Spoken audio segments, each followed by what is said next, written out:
Bonjour à tous, on se retrouve encore cette semaine pour parler football. Et l'actu football, c'est quoi?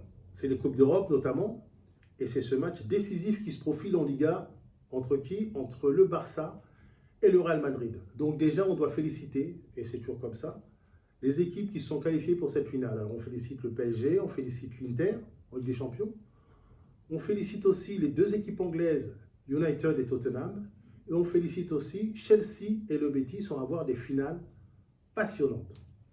Maintenant, ce dont je voulais parler, parce qu'on va parler de deux thèmes. La Ligue des Champions, cette finale qui se profile, on en reparlera un peu dans les semaines à venir, mais on va en parler d'une façon un peu grossière aujourd'hui, entre le Paris Saint-Germain et l'Inter. Et on va parler aussi de ce match de dimanche, qui peut pratiquement, en cas de victoire du Barça, leur donner le titre, ou en cas de victoire du Real, les relancer pleinement dans la course au titre. Donc, on va parler Ligue des Champions et on va parler de cette finale. Donc, on a déjà parlé. D'ailleurs, je dis merci à l'auditeur qui, il y a 2-3 semaines, m'avait dit de parler un peu de l'Inter qui avançait un peu caché. Et effectivement, il avait raison. On avait fait une palette sur l'Inter et il s'avère que cette équipe, on l'a décortiquée. Elle a de la qualité, elle a de la résilience. Alors, elle n'a pas de superstar, mais elle a un vrai collectif et un vrai état d'esprit qui lui a permis de battre une équipe qui, à mon avis, lui était supérieure, le Barça. Après, il y a eu quelques faits de jeu. Moi, je pense notamment qu'il y a une petite faute sur Martin de la Pouffard comment dirais-je, de Dumfries. Mais dans le jeu, voilà, ça n'a pas été sifflé. C'est les histoires du football. Donc, on voit cette équipe. Moi, je mets Paris Saint-Germain favori. J'avais mis Liverpool, j'avais mis le Barça, j'avais mis Madrid et le Paris Saint-Germain. Ne reste que le Paris Saint-Germain qui s'est brillamment qualifié. Donc je pense quand même que le Paris Saint-Germain a plus d'individualité et un collectif plus fort et plus de variété dans son jeu que ne peut avoir cette équipe de l'Inter. On a placé l'Inter en 3-5-2. C'est son schéma préférentiel et je ne pense pas qu'elle va changer d'ici la finale du 31 mai. Donc, c'est très dur quand vous jouez à 3, derrière comme ça, d'avoir 3 joueurs à gérer. Parce que soit vous faites des 1 contre 1, mais là c'est vraiment très très risqué, soit vous dites à vos deux défenseurs, à vos deux pistons, comme on dit maintenant, de venir se placer dans la ligne des 3 défenseurs.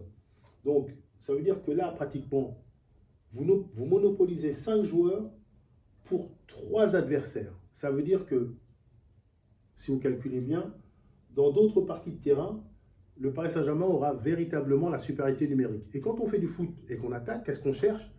C'est dans différentes parties de terrain, pour avoir plus de temps pour s'organiser, d'avoir la supériorité numérique. Donc là, ils seront 2, Lautaro et Thuram, à défendre sur 4 défenseurs. Donc ce qui est intéressant, c'est que ces 4 défenseurs, que ce soit Mendes ou Hakimi, ils sont capables de rentrer au milieu de terrain et de se retrouver à 3 défenseurs pour 2 attaquants. Donc ils sont toujours en plus 1 derrière en sécurité et ils ont un joueur en plus au milieu du terrain.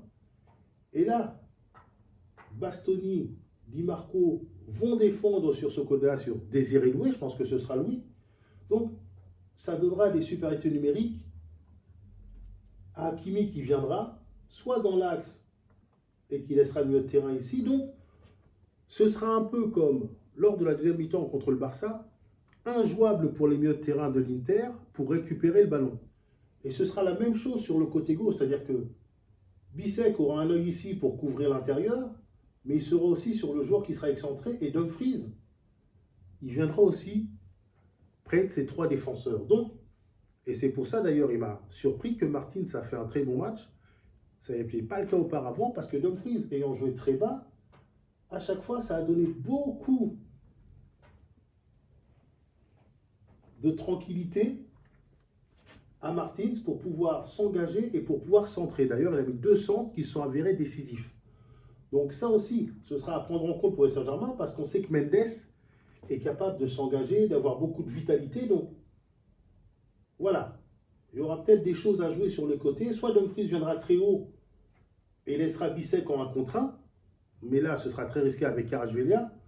Acherbi sera obligé de venir faire des couvertures. Donc voilà, le Paris Saint-Germain a tellement de possibilités offensives et un milieu de terrain créatif qui court, que je pense qu'on peut s'attendre à voir la deuxième mi-temps Inter-Barça sur tout le match du côté de Paris. Alors je ne dis pas que l'Inter n'a pas des atouts, elle est capable de bien résister, elle est capable d'optimiser les peu d'occasions qu'elle a, et elle est très forte sur les coups de pied arrêtés, je pense qu'elle ne s'attend pas à avoir la maîtrise. Donc là, en fait, sur la première vision, c'est un peu ce que je vois. Avantage Paris, parce que beaucoup de créativité, beaucoup de déplacements, beaucoup de mouvements, dans un schéma en 4-3-3 au départ, mais qui peut se déformer. La preuve, Hakimi a marqué un but en étant pratiquement ici, deuxième avant-centre contre Arsenal. Donc, on reparlera de cette équipe, ou de ce match, pardon, mais maintenant, on va attaquer le match de Ligue 1.